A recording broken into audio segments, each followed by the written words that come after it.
And the proof of that was even John the Baptist, who Jesus, by the way, wasn't exaggerating. He said he was the greatest born among women. Even John the Baptist didn't understand what Jesus was doing. Now think through that scripture with me for a minute. John the Baptist is in prison. His whole life has been, according to his own understanding, being a forerunner for the Messiah. And so John the Baptist sees that Jesus has come. He hears the reports from prison, and his response is to say, okay, then I'm confused. I don't get it. Are you the one for whom I was the forerunner, or is there someone else for whom we should still be forerunning? And so you have to ask the question, what in the world was John just dissatisfied? Was he unhappy? Did he not get it? And there's a couple of things that Jesus gives us as clues in his response to John that are key. He said, tell John this. And in his response, he lists the things that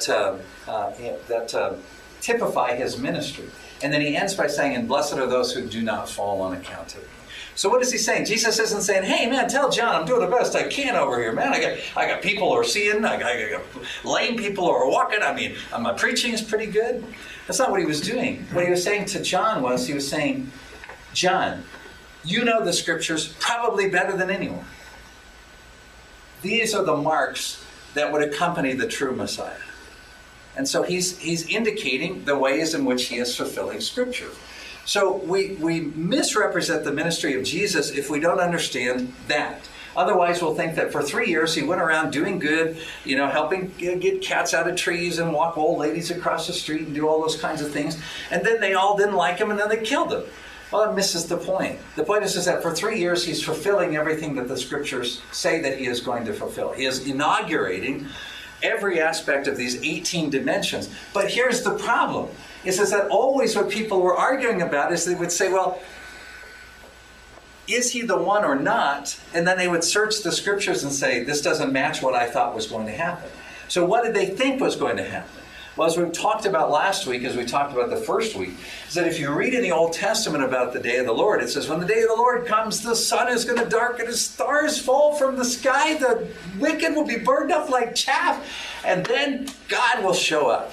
And so people said, okay, I'm not seeing that here. I'm seeing some people are getting healed.